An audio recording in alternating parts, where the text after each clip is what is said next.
Ladies and gentlemen, welcome back to the True Life Podcast. I hope everybody is having a beautiful day. I hope that the sun is shining. I hope the birds are singing. And I hope the wind is at your back. I have an incredible show for you today. A friend of mine, a reoccurring guest, and an amazing individual. Reverend Dr. Jessica Rochester is the Madrinha and president of the Sioux de Montreal, a Santo Daime Ayahuasca church she founded in 1997 in Montreal, Canada.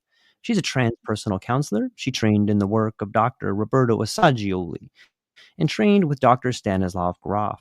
She worked with Health Canada from 2000 until 2017 to achieve an Section 56 exemption to import and serve the Santo DaimeSacrament.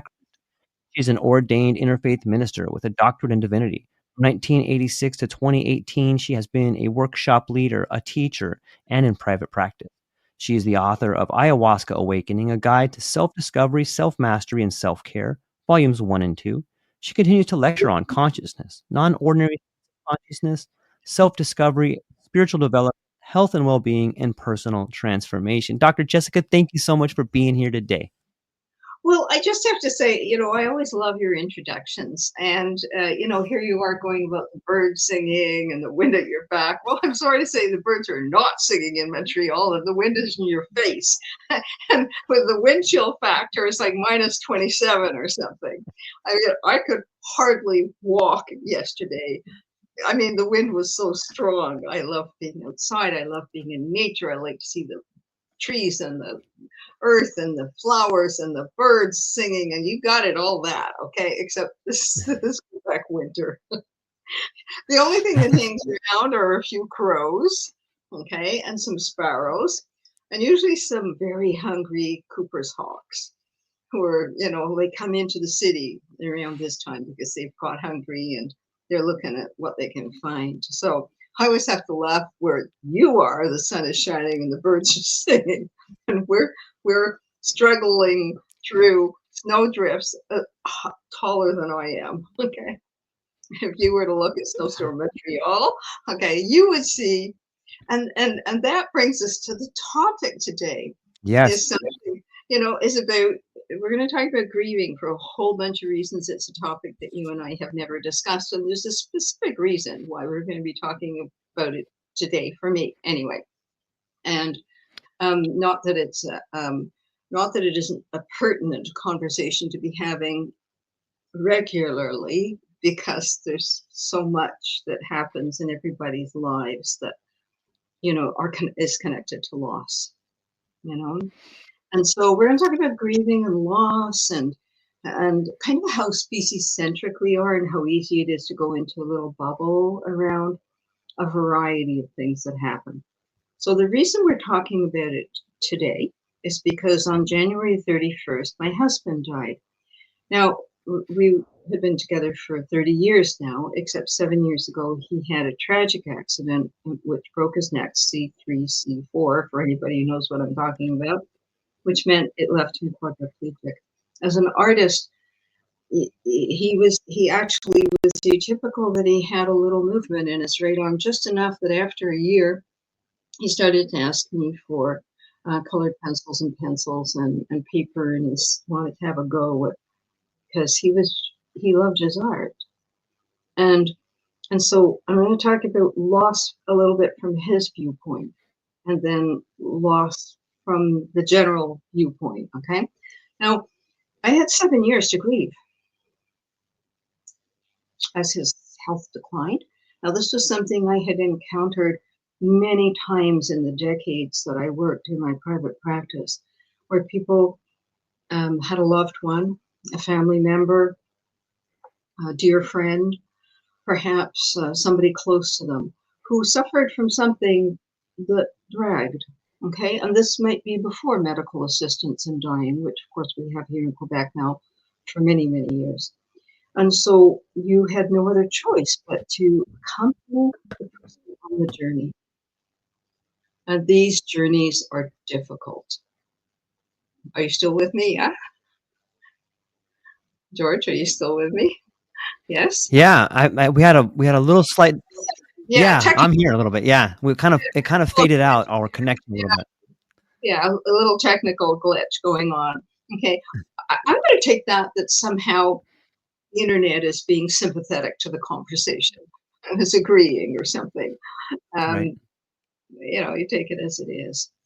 So, loss is, I was just saying that, many people get to accompany somebody through a difficult journey. Some deaths are sudden and there's no warning. It's just bang, gone. Okay. That's a completely different kind of grieving because there's no preparation for it. It's the loss, it's sudden, there's no preparation.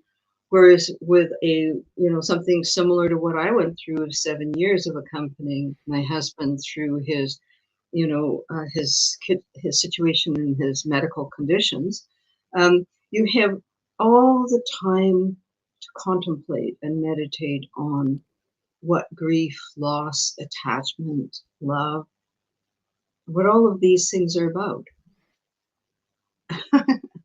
So, in the 7 years, I'm going to share a few things in case they're helpful for you and for the listeners, which is you learn how deeply we become attached. That's the first thing. We become attached to the things that we like. We become attached to the things that we want. We become attached to the beliefs we have about how we think our world should be, how we think our life should be. And we realize, those of us who are on a path of self-exploration and self-mastery, realize pretty quickly how selfish we are, how we long for things to be convenient, how we want things to be comfortable, familiar, the known. And when it all goes out the window, okay, and we are facing the unknown, the uncomfortable, the unwanted, right? Then we have to come to terms with actually who we really are. That's where your character shows up. That's where your character shows up. That's where your faith shows up. That's where your authenticity shows up. You come to understand that you need, whatever you are doing, that you need to balance it with some genuine authenticity within yourself. You learn to grieve what was. You learn to grieve what wasn't, that now has no possibility of being. So to all of you out there who are thinking, oh, well, I'll just save up a little more money and then I'll go on that holiday. Or you know what, I'll wait till I retire to take up whatever hobby it is or whatever thing it is that you think you might want to do or learn. No, actually do it now. So one of the biggest lessons that you learn is that in the end, we have no control over things. But life arrives. What did John Lennon say? Famous quote, life is what happens while you're making other plans. Yeah. Now, he might have been quoting somebody else. I don't know, but he's the last person of reference I have on that one. And so you have to come to terms with this. What was, and that can be a grieving process in itself. As you have to review, you give yourself a little bit of a report card. Is this making sense? Okay, how did I do in that relationship? I mean, if you really want to understand yourself, so there's the loss, there's the coping, there's the adjusting, there's the grieving process, which we'll talk about in a moment. The stages of grieving and loss, Kubler-Ross's work and Stephen Levine's work, and but in the end, you have to go deep inside of yourself, and you find out a little bit more who you are in the face of loss. Now, loss is, did you want to say something? You're looking so thoughtful. For me too, like my wife has stage 3 cancer, and everything you're saying right now is a process that I seem to be not only learning about, but going through on some level. And, that you spoke about attachment, and this seems like a tricky balance. Like, how do you, letting go of someone for a long time seems like you're attached to this thing, but releasing too soon seems like a betrayal in some ways. It's a weird balance. Like, I think it's trying to teach us balance on some level. That's a very good observation, because grieving is a process. It's not a thing that you do and that's it. You know, it's a process that has many stages to it, and you can cycle through the stages over and over again. Now, Kubler-Ross identified them, and they became part of the cornerstone of the approaches in palliative care, for example. And certainly in the hospitals here in Canada, I can only imagine that that would be the same in Europe and the United States for sure, which is understanding the stages that people go through. The first one is denial. Well, this can't be happening, you know. My husband had denial for 7 years. As close as even when he was really declining from about December, early December, it was 7 years in December from the accident, he was still in denial. I think I'm getting a little stronger. Maybe in the spring I'll get up more.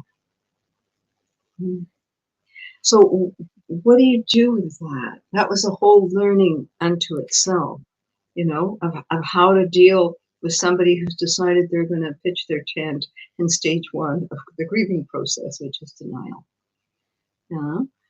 And then there's anger. You're angry that this thing has happened. You're angry at the loss. You're angry at life handing you this, you know, misfortune, this strife, this struggle, that something that's been special or precious to you is now gone and it's not coming back. Okay. Or something that was precious to you is now walking away from you. So it's not just death that we grieve, and we'll get that, but we'll get a little further down onto more deeply into that. So back to the stages, denial. In some circumstances, denial is actually a very good indicator of recovery.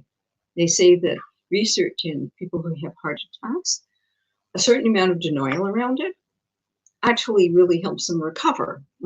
Okay, I mean, that sounds obtuse, but if you think about it, it's like, okay,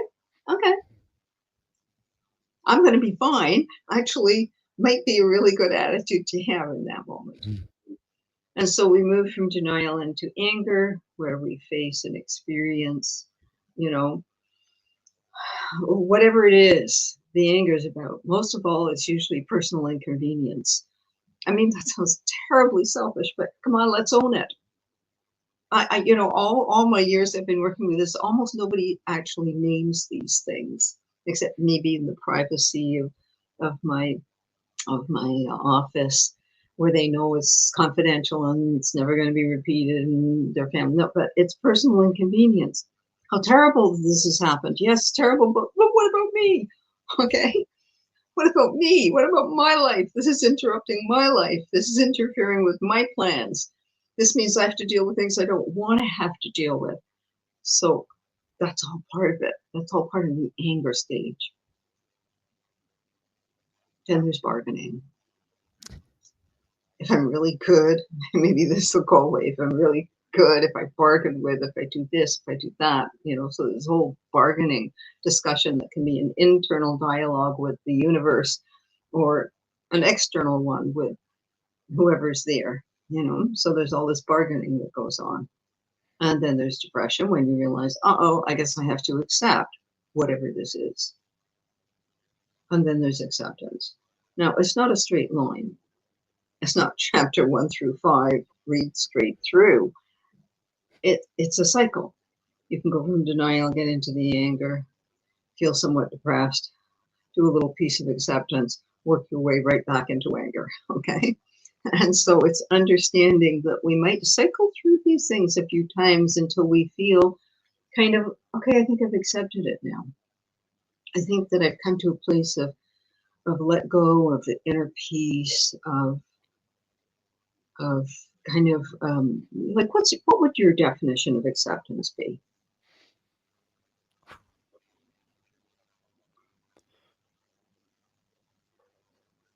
That's a great question.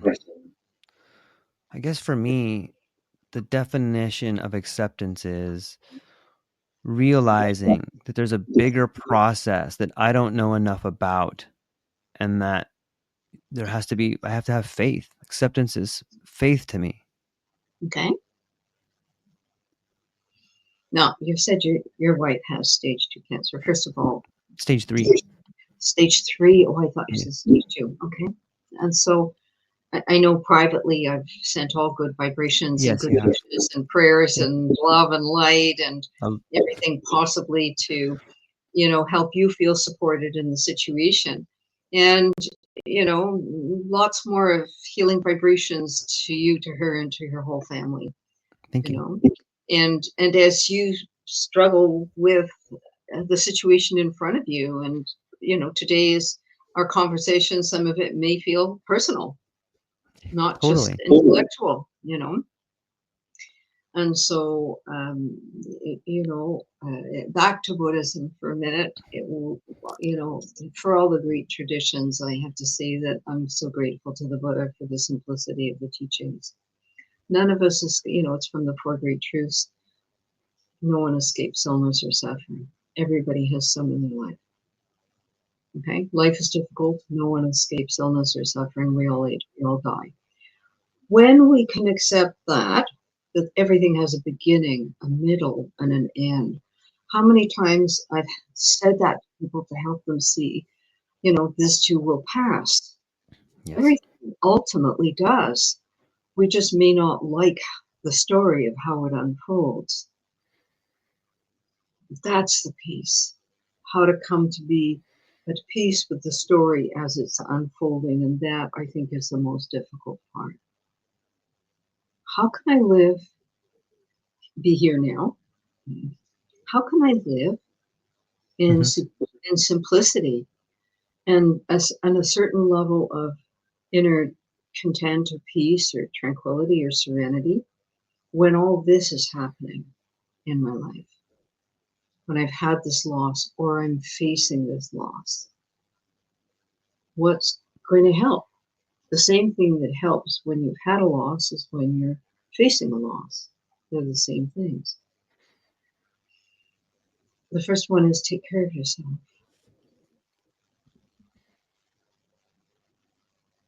Take care of yourself. Because we can't help anybody else if we're not in reasonably good shape ourselves. So taking care of ourselves, that means physically, with good nutrition and our vitamins and regular exercise, and then whatever practice of meditation or Tai Chi or yoga or prayer or a faith or religious practice that encourages and supports our own faith. So taking care of ourselves. If we know that we're taking care of ourselves, and this is not selfish, it's not. If we keep denying ourselves to try and prevent loss or try and cope with loss, we will only end up in getting codependent and collapsing. Now, for many people, codependency is very tempting because it feels like I'm doing something. It feels like I'm actively doing something. Well, yeah, but that something may not lead to well-being for the people involved.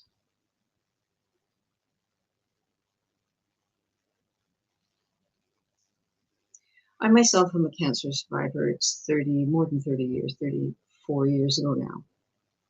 And I've had so many clients and friends who are gone now, who did their journey with that illness and other illnesses.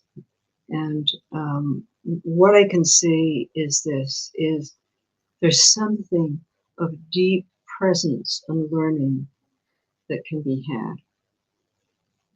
I'm going to quote Jack Cornfield now. He says, the only question you ask is, how well did I love?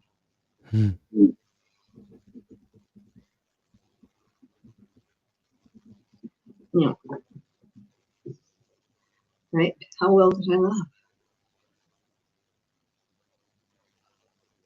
And, you know, from prior conversations, maybe a year or so ago, that codependency is not love.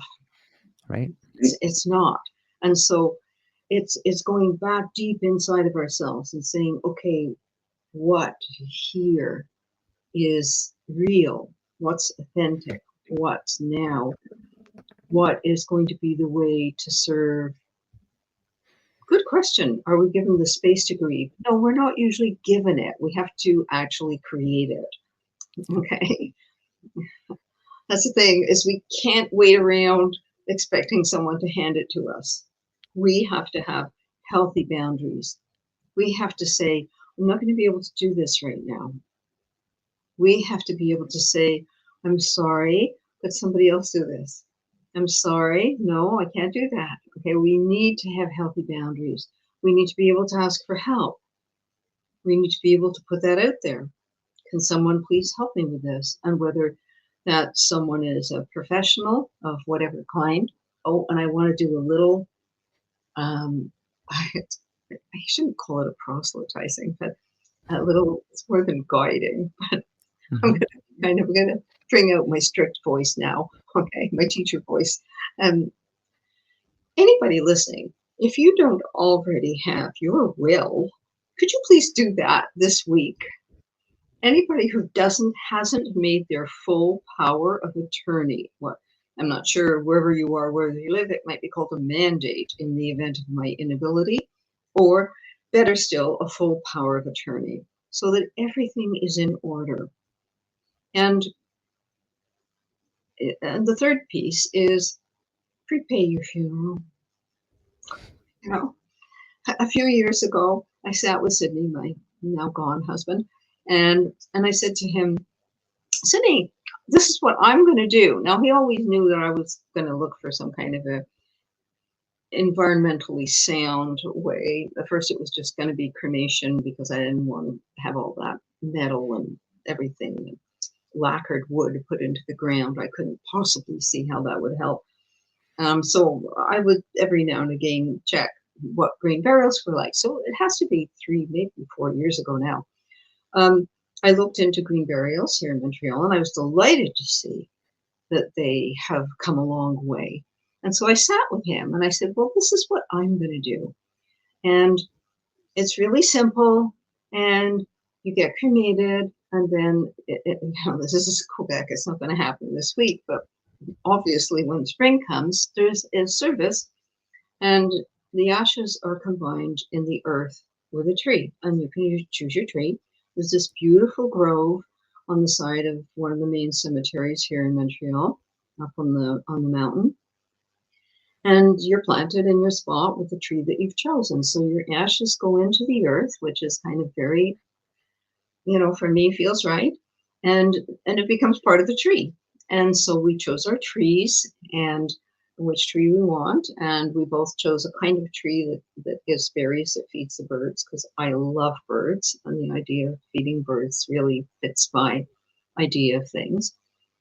And so he agreed, which was extraordinary because all the decades previously that I had tried to kind of nudge him into talking about things like that, he didn't want. He had that, kind of classic male, vital, I'll be here forever and I'll always be strong, and everything that I want, I can go after and get. And he had very much that kind of an energy. So this accident just threw everything out, So I was absolutely delighted that he's agreed with that. And, make your life easy. One phone call, when I saw the day before, okay, it's going to be very close now, one phone call and everything was in place. And so this is the thing about understanding that there will be loss. It doesn't mean that we dwell on it, but we just have this calm, respectful understanding that the greatest gift we can give to those who we are going to leave behind is to have everything in place, to have everything simple and in place, that our wishes will be respected to the best of anyone's ability as to what we wish to happen. And then it's quietly resting and waiting until the time that it is needed. And then when it's needed, it just goes into place. Okay, and it makes everything so much more simple. I've watched people struggle who've had loved ones who haven't left wishes, who haven't had wills, and it makes such a difficult struggle for everybody afterwards. So that's the kind of thought I just want to put out for people, that if you haven't done this, you really might want to think about doing it. Okay, and it isn't gruesome, and it isn't morbid, and it actually doesn't make you die sooner. I can't believe some people actually think if I do my will and I prepare my burial, it means I'll probably get hit by a truck next week. No, it just means that you've made your loved ones have an easier job at managing everything. So, okay, long, slow, deep breath. Can we come back to are we given the space? Yes. And I was saying, no, we have to take it. But what does that look like? What does it look like, taking the space that we need to grieve? I think it's like you said, it can come off looking like selfish. It can come off looking like denial. But I think it pairs nice with what you said. Like, you have to be in shape mentally, physically, emotionally. You have to be the best of you to take care of someone else. Like, you have to there's so many lessons in there when it comes to that. I don't want to go too far off topic, but I think giving yourself time or space to grieve is also giving yourself time to learn the lessons that life is trying to teach you. For me, the space to grieve has been quiet moments where I realize I perceive time differently. Like, I don't see time the same way anymore. Like, the grieving process has a way of forcing you into this eternal now. This ideas that you thought were important, at least to me, have sort of shedded this way. Sometimes the space to grieve seems like darkness, where there's nothing there, until all of a sudden this ember of insight warms up inside of you, and you're like, whoa, I never thought about that. So given the space to grieve is finding time for yourself to have these insights that are both heartwarming and, crushing at the same time. I know that's kind of not really a tight definition, but that's what I think of. And you certainly weren't off topic at all. Okay, you were right smack on topic. So give yourself a break there. So yes, and what that looks like is different for everyone. Some of us need the alone, quiet, our own space where we can cry, or we can meditate, or we can pray, or we can ask questions, or we can sort through all the photographs of the journey shared together. Okay, we can think of all the memories, we can deal with any regrets. I mean, few Frank Sinatra regrets, but then again, too few to mention. Yeah. Is that what he sings? Okay, that's a good place. Yeah. That's a good place. I mean, it's impossible to live a life and not have a few regrets. Okay, it's just not possible. Oh, I wish I'd done that thing differently, or no, I should have really said yes to that, and I should have said no to that. Okay, that's actually healthy. To dwell on them or fester in them is not. To accept them, to learn from them. What can I learn from this? How can I weave this into my life story of who I am in this reality, and how I intend my life from the inside to flow to the outside, knowing I have little control over what the flow of life, the drift of life is doing. But how do I navigate myself in the drift of life? And we will encounter losses. I mean, there's, remember the teenage years when we lost our childhood?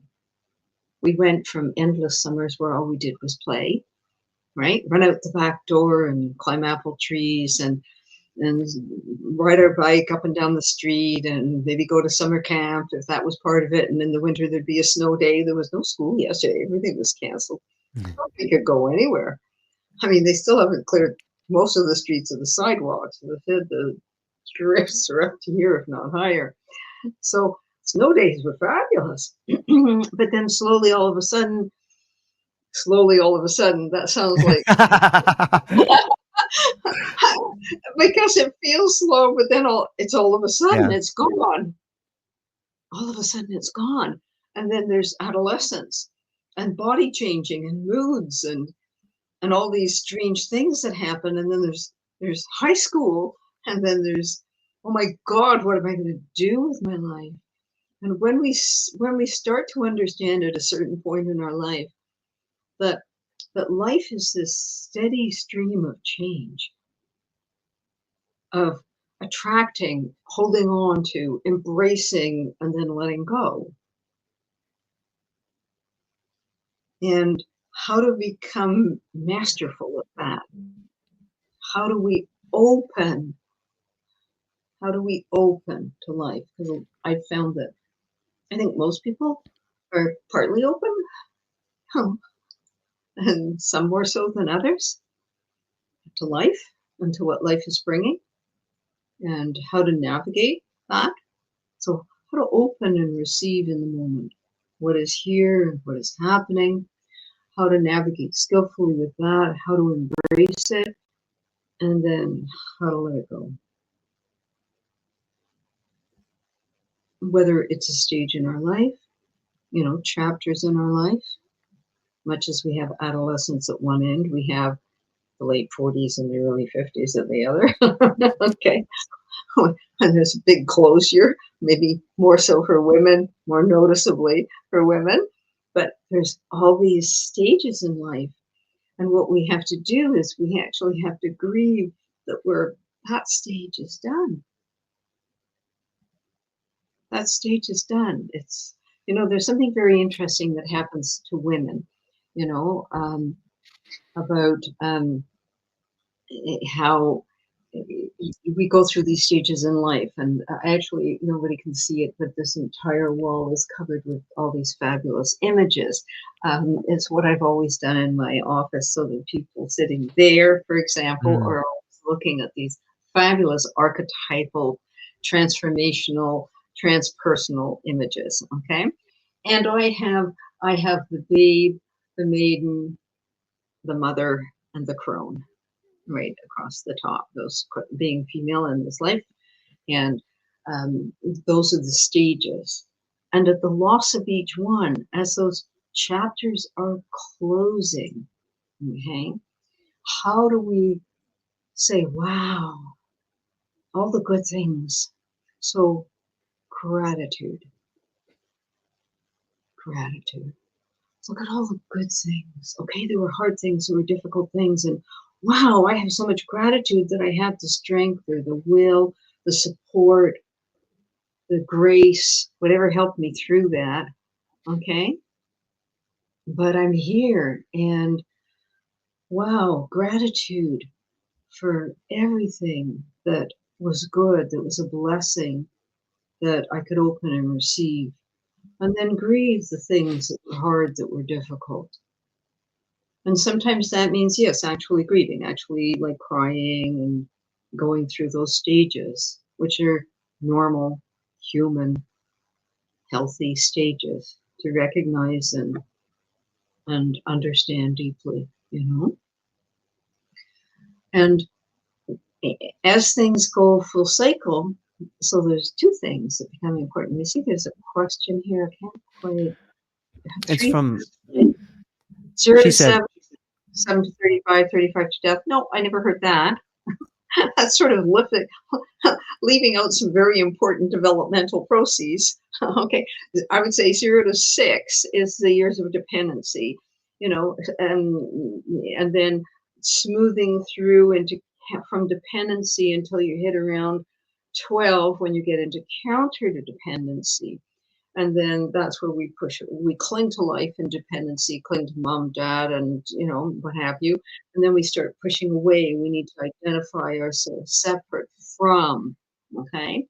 And then once we emerge through that with its very important conceptual level changes at around the age 13 to 14 and then 15 to 16, once we hit 18, we have this, wow, okay, independence. I can drink, I can drive, I can vote, all these important things. I know it's 18 to 21 in the range there. That's because our brain keeps developing until we're about 21. Our body will still, we have to say, really, it's about early 20s when we can finally say, okay, this is now, I'm at my peak of development, and now everything from here forward is maintenance and decline. So, right?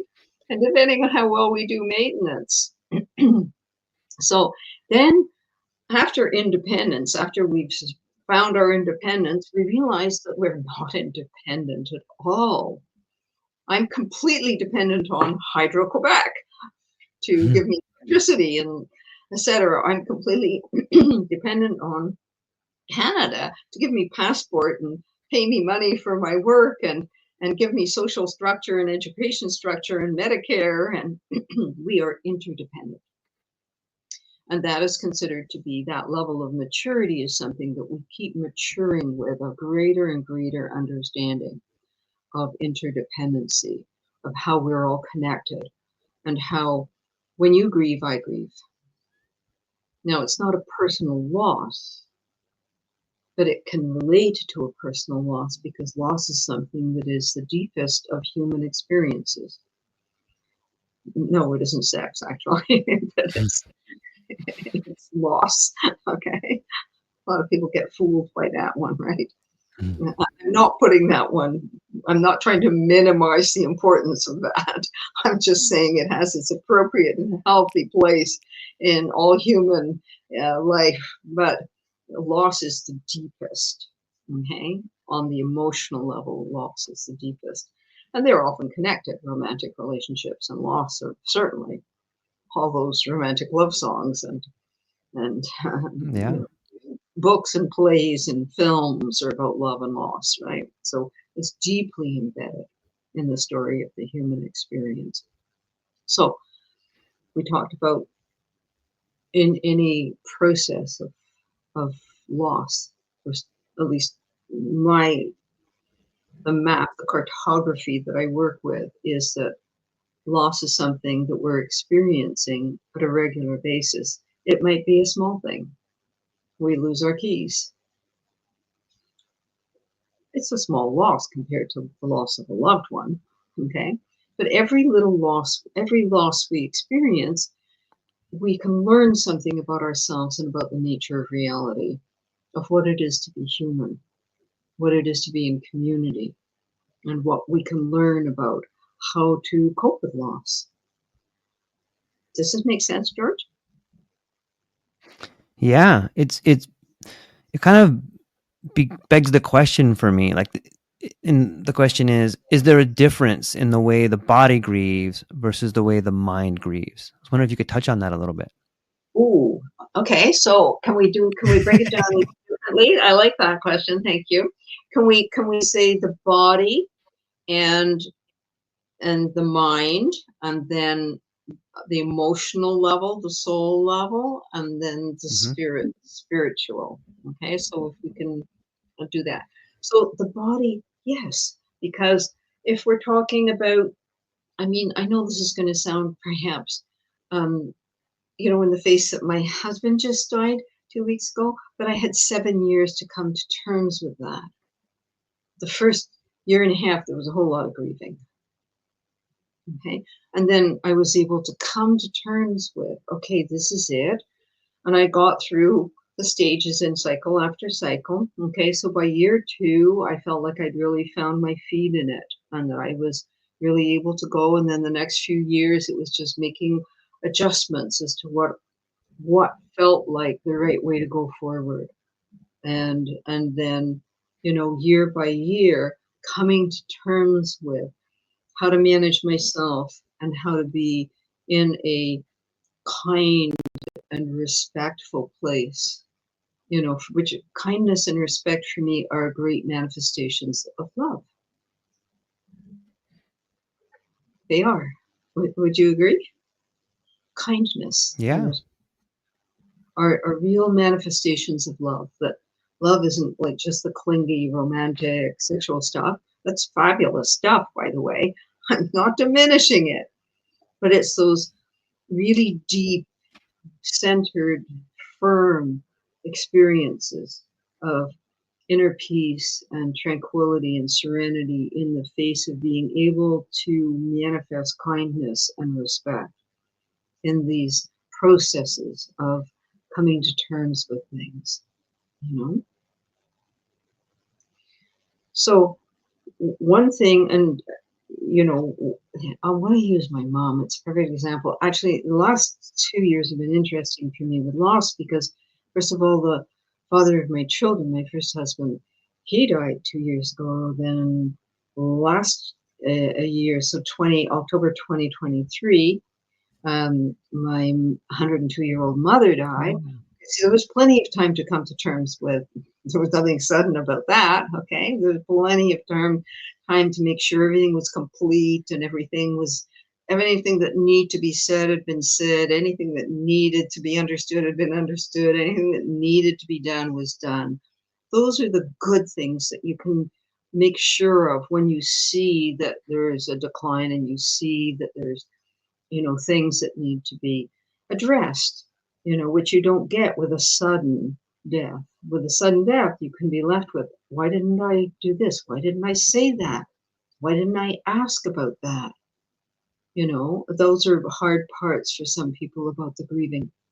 So this is what I'm going to share with you about my mom is very common. Okay, my father's death was quite sudden. And so there was only a couple of days between the time he fell ill and then he passed. 2 days, really. And so she could not take his clothes out of the closet. It took a year and a half to 2 years. She wouldn't take his dressing gown off the back door in their bedroom. She wouldn't take that. She needed that. She said, I need to be able to smell. It was very physical. She needed to have that physical sense of that she could still connect to him in that.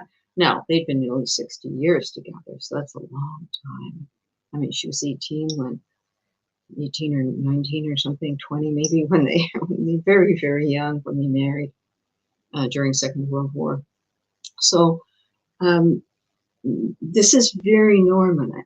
I had many clients who said they can't. They need that time. It's part of the coming to terms with and letting go. That thought that they can still hold on to physical aspects of the person, the way the person smelled. Now, that makes sense if we understand that the sense of smell is really the strongest sense that we have when we're born. Our eyes are barely working yet. Our hearing isn't making sense of much. I mean, we hear when we're in our mother's body, but we're hearing her digestive system and her heartbeat and all of those things, okay, the plumbing. And that's what we're hearing when we're in our mother's body, you know. And but smell is the first thing. That you can see that in kittens and puppies and, you know, in humans. It is smell that is there, and basically that's the strongest identification with the recognition of kind of the tonality of the voice without understanding any words that are being spoken, and the mother's heartbeat, because those are the things that are familiar. So it's the sense of smell, actually, where often people have the deepest attachment, where just the scent of, let's say, a beloved's perfume or aftershave will activate a very strong memory. For my husband, my association will always be Nag Champa incense, because that was his favorite incense and he always wanted to burn it. So anytime I'm going to smell Nag Champa, I'm going to think of him. It's, you know, for somebody else, it might be certain songs. It might be that will activate memories that are strong and have deep meaning, you know, deep meaning. And so we physically, there's the loss for, if it's a, and this only really, is individual by individual. Okay, you can't say it's for everyone, but there will be that loss of the sense of the physical closeness. So to be able to, if it's a parent, to be able to hug them or hold their hand or talk, the sound of their voice. If it's a partner, a loved one, a romantic partner, it might be the intimacy that comes from the closeness of the emotional and romantic partnership. It will be layered with how connected you are to the person on a physical level. The more connected on a physical level, obviously the body will miss. I'm going to use I had lots of cats in my life. I don't see your ginger cat anymore. You don't let her or him in your room. I love ginger cat. So I have had many cats. I had a ginger cat when I was a teenager, and named Ginger. And I have had quite a few cats in between, but there was two cats who were really very special to me, two Burmese brothers. I can still cry thinking about them. Okay? They've been gone many years now. They've been gone many years, but they were so deeply connected to, on a physical and a spiritual level. Now you're going to say that's a little crazy. No, these guys were really spiritual cats. Anybody who's read my books can read stories about my cats and how they intuited things that were happening that they had no other way of knowing other than through some transpersonal means, some non-ordinary state of consciousness means, because there's no other way that they could possibly know things were happening, And so when, the one went and then a year later the other did, I missed their dear little furry bodies, their purring, their company, And so, yeah, there's a physical aspect to loss that may not have anything to do with romance. I did not have a romantic relationship with my cats. Let's just put that straight, okay? That's too weird.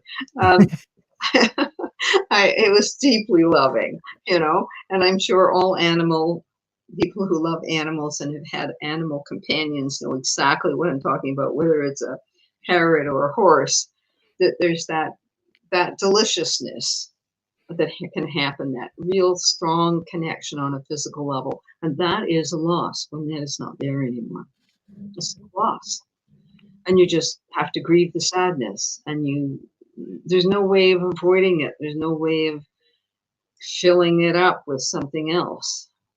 We'll talk about that more in a minute. Remind me if I don't naturally go there. Okay. Emotionally, again, we have many different types of I've lost so many dear friends, and they're deep losses. Gone. Just gone. And there's a sadness, there's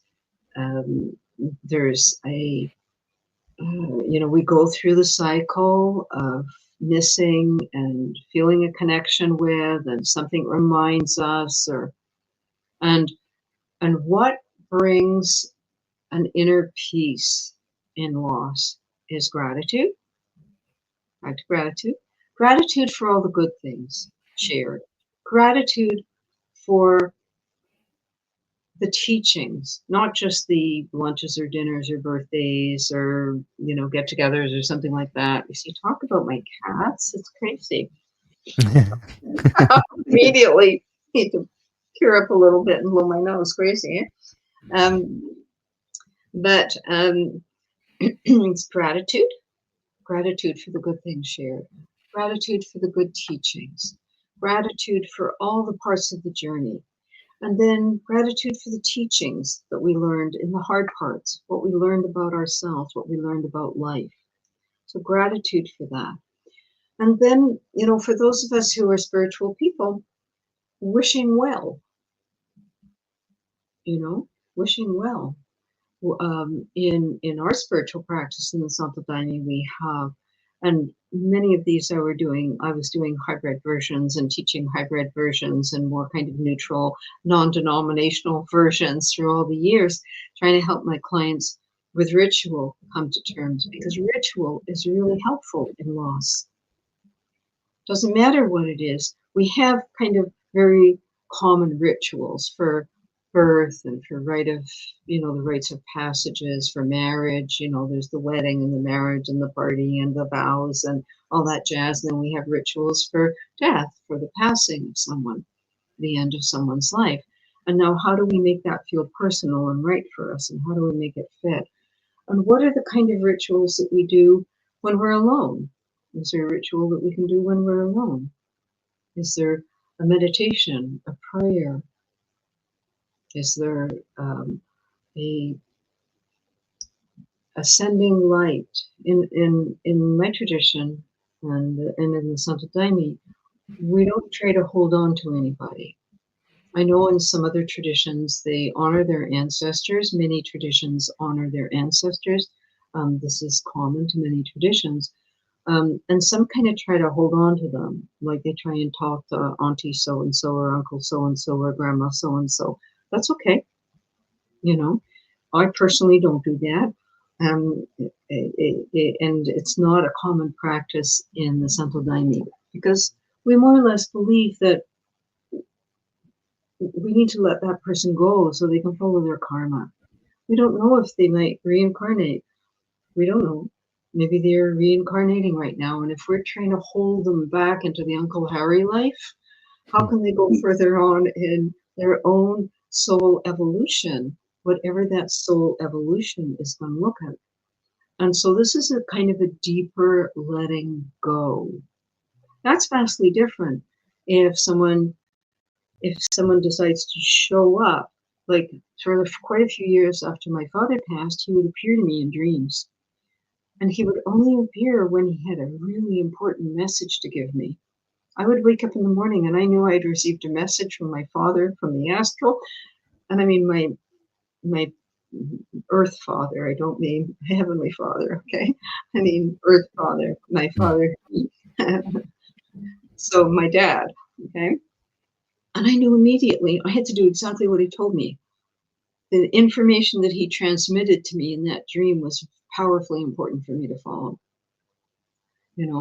And so those kinds of things, people have always shared with me their spiritual experiences, and where some ancestor or, parent or recently deceased has showed up in a dream or a meditation and has shown them something. Again, in my books, I talk about some of my personal experiences, some which were a little bit more shocking in the moment, but which I came to understand and receive great teachings on. And so that too is a deep letting go, when we have a sense of somebody, and just to send light, just to send light and send more light, and not telling them what to do or where to go or anything like that, but just thank you and light. There's a little hymn I received that we include in the Mass. We have a special ritual that we do after someone's passed, and it's the Santo Daime Mass. It's not like an Anglican Mass or a Catholic Mass. And the hymn goes is very short and simple. Goodbye, farewell. See you in a little while. Goodbye, farewell. See you on the other side. May you travel swiftly, carried by the divine light. May you travel swiftly straight into the heart of God. That's it. Simple. Go into the light. Be at peace. All is good. All is well. No. Did you want to say something? I'm just taking it all in. It's interesting to think about the relationship you have with someone after they pass on to whatever comes next. And I enjoy hearing about the way in which different people communicate that way. It's also interesting to hear about your father coming back to you in a dream on some level. Like, is there, why do you think that is? Like, on some level, if they're reincarnating, if they're coming back in a different way, how do they still have the ability? I know this is kind of a crazy question, but how do they have the ability to come back and talk to us? Is that something bigger than both of us, or is it a manifestation, or what are your thoughts on that? Well, my thoughts on this are based on my experiences. Right. Okay. So, this is, I'm going to compare it to scuba diving.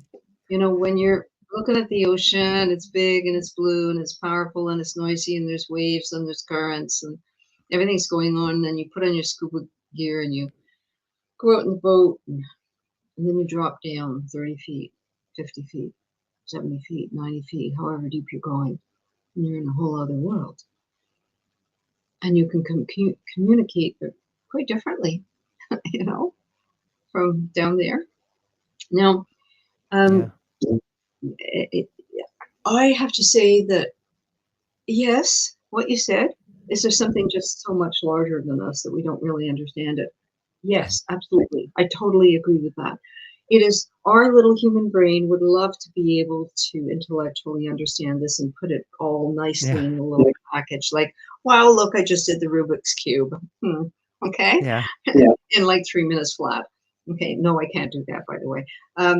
But no, the universe is not a Rubik's Cube that we can just fiddle with and master. Okay. It is the great mystery. And I might have shared this experience. If I have, then, you're going to hear it again. But I was once, and I wasn't in a Daime work. I was just kind of not quite asleep yet. I was actually meditating, lying on my back in a very open position and just breathing and meditating. And all of a sudden, bang, I felt I went up as far, far, as high as I could into the light. And high, high, high until I felt like I was on, I don't know what, the ceiling of heaven. I don't know how else even to describe it.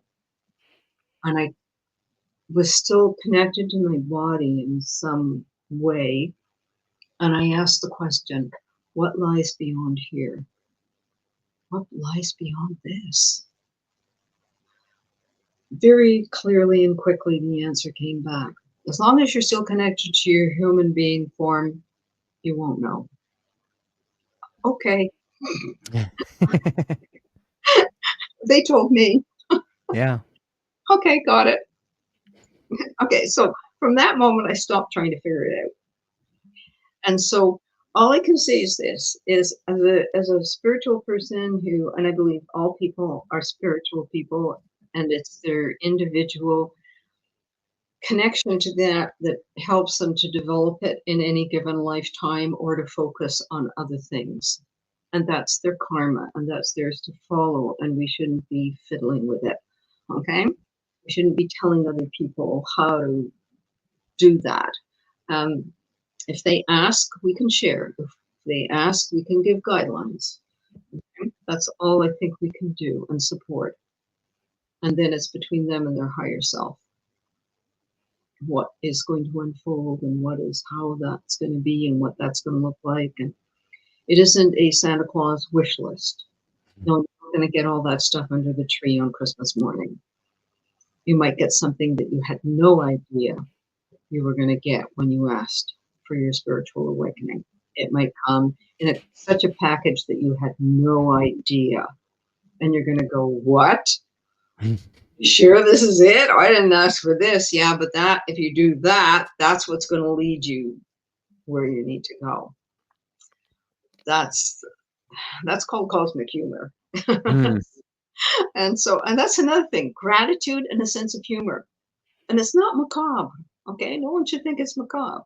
A sense of humor is actually what helps us go through some of the most difficult times in our life, is finding some humor in it, being able to make light of ourselves, not light of anybody else, but just make light of ourselves and life's condition, So what is out there, and how do people manage to connect with us, or beings of light, guardians of light? Now, in my belief systems, and again, Santo Daime very, very much in alignment with my personal experiences and belief systems, otherwise I wouldn't be walking the path, is that there is reincarnation, that there is something that is, whether we want to call it an eternal soul, an evolving soul, a transforming soul, if we even want to call it a soul or a spirit or an essence, that there's a something.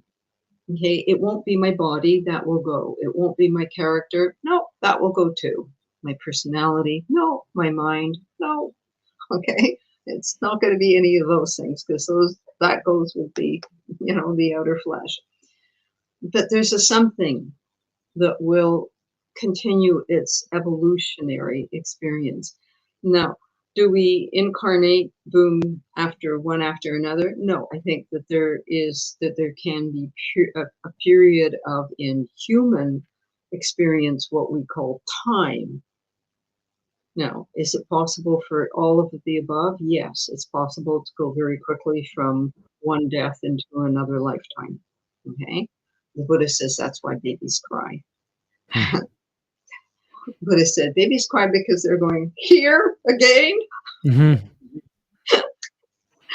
Oh, I love that humor. I love the humor in Buddhism. Oh, I'm here again. For the last few months of my mother's life, she would wake up and she'd go, I'm still here. Sense of humor.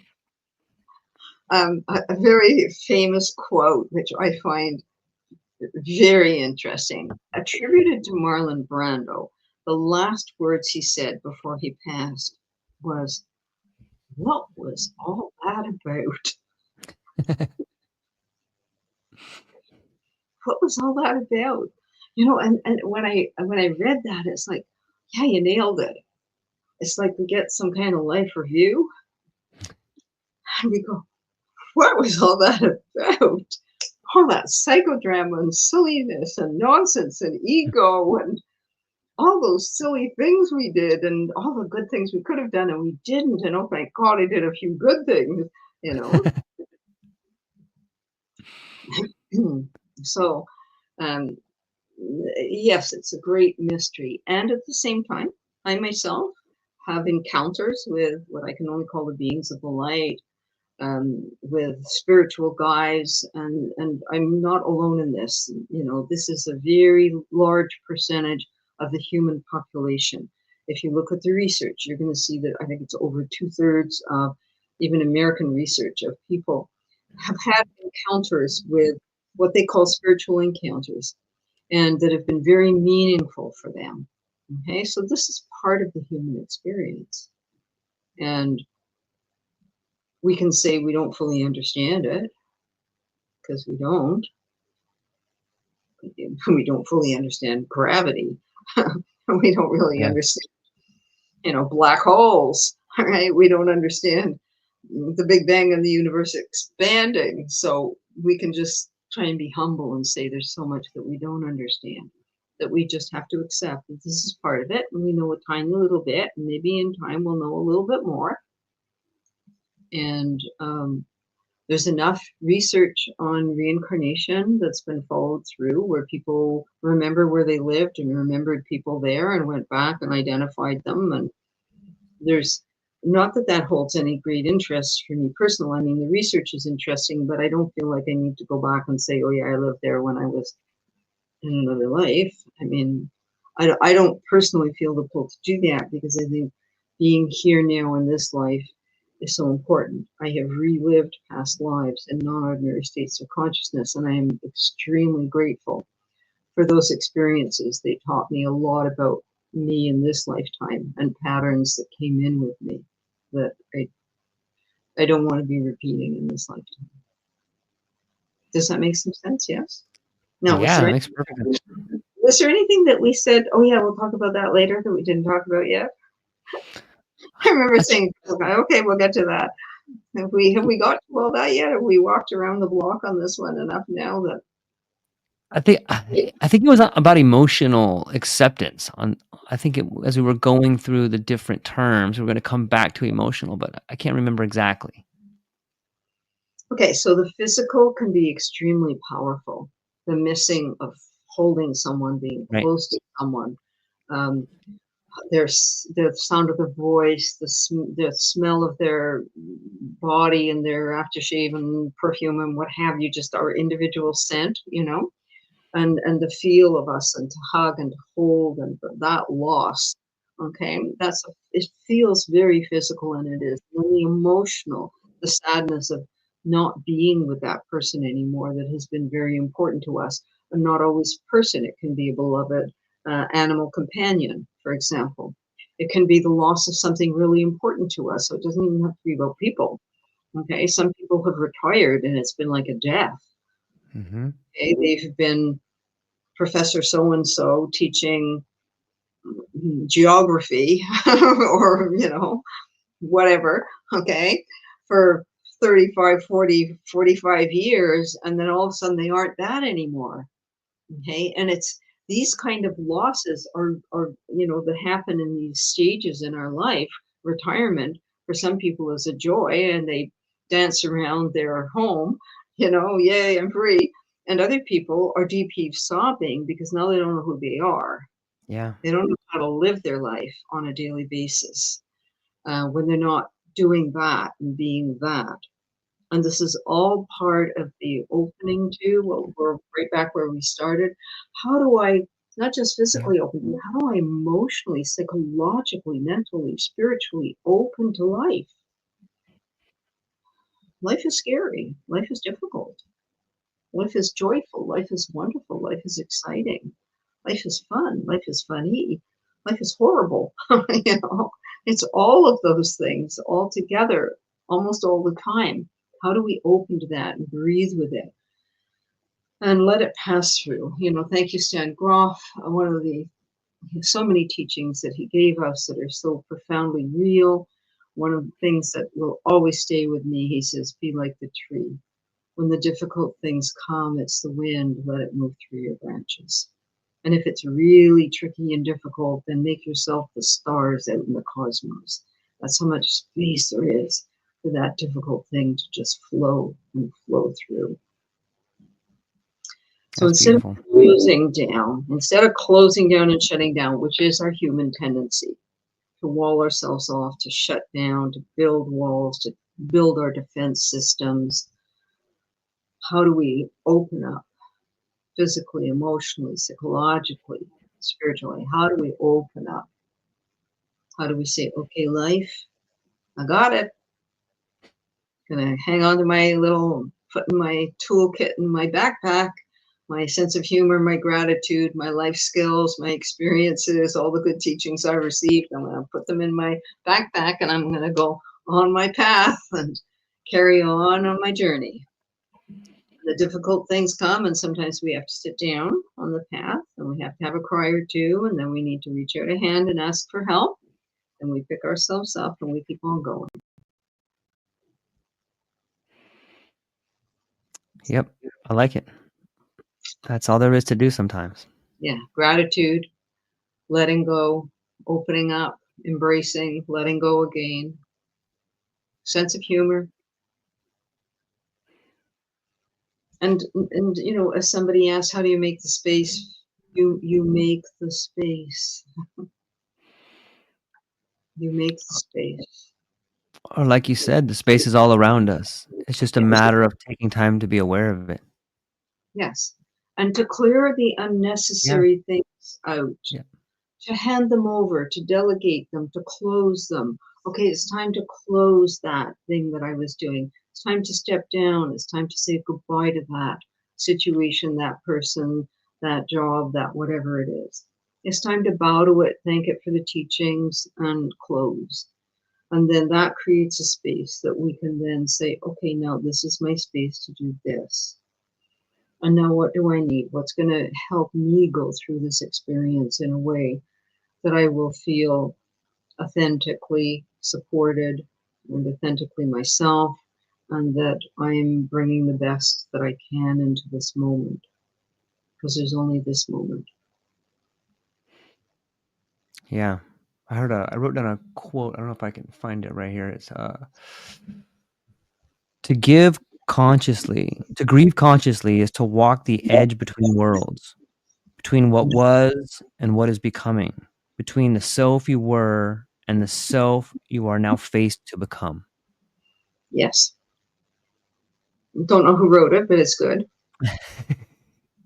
I mean, I might have written that. I don't know. I've written so many things that I've lost track of what I've said. And, I always try to attribute. You hear me say, oh, so-and-so Right. said this, said that, because I love attribution and being able to give respect to the person who's channeled that good thought. This one came from ChatGPT, for those that are curious.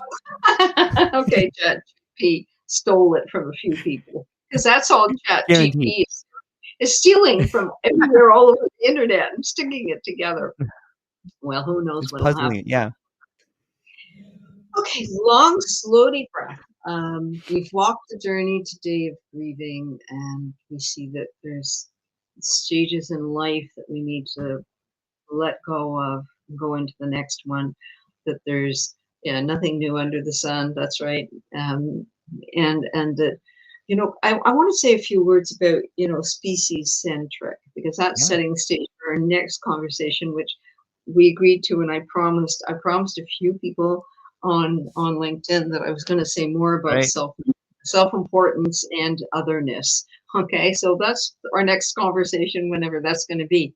But let's spend a moment with how species-centric we are, how we seem to, in the face of tragedies, and tragedies abound. I don't know if there's more today than there were 100 years ago, or whether there were also earthquakes, or there were, of course, storms and monsoons and earthquakes and floods and fires. All of that's been happening forever.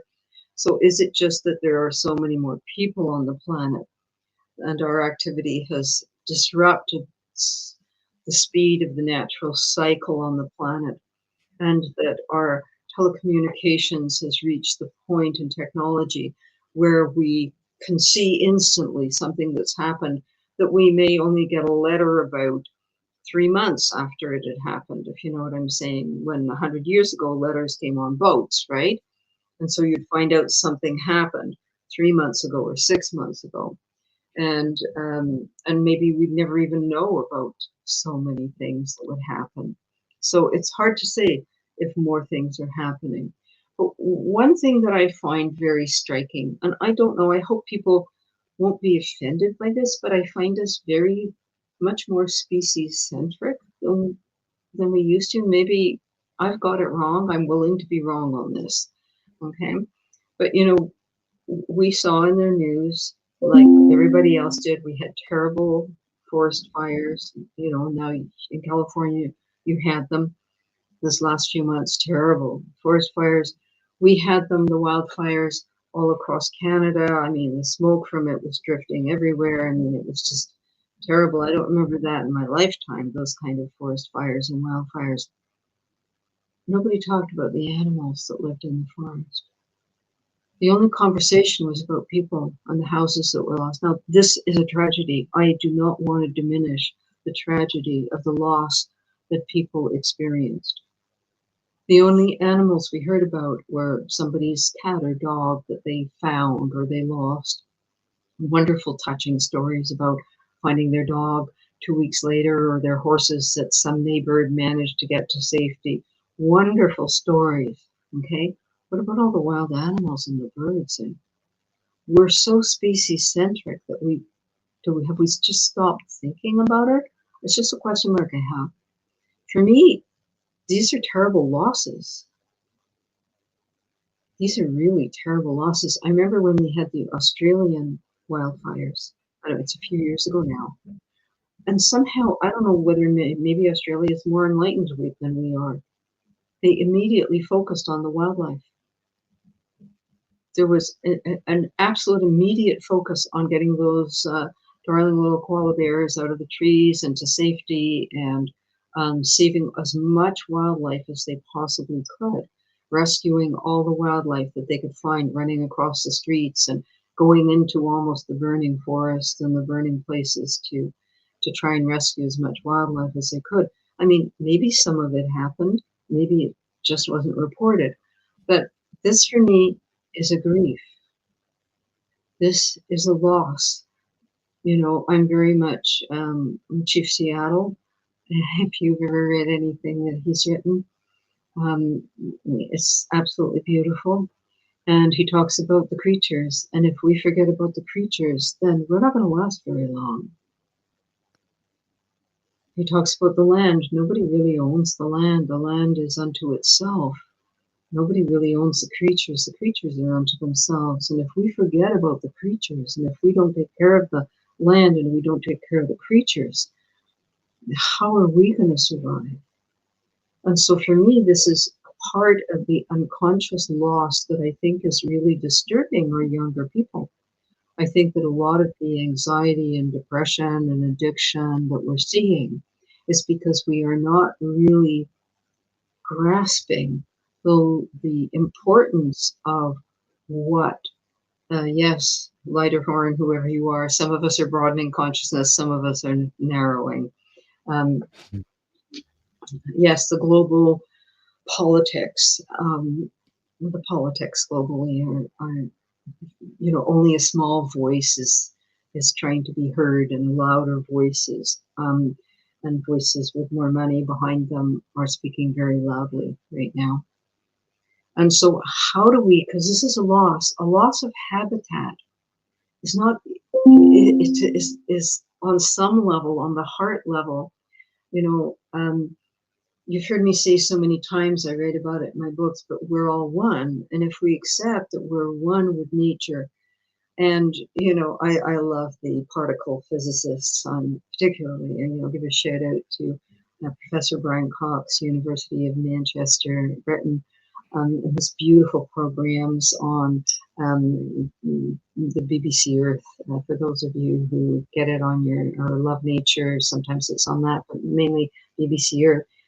And he does an exquisite job of walking through the desert and taking the grains of sand and talking about them and the rocks, and then talking about the universe and the planets and the solar system and the black holes. And he relates everything back down to the particles within us, and how the particles within us are, in this very Einstein, that the particles within us are the same particles that existed at the beginning of the universe.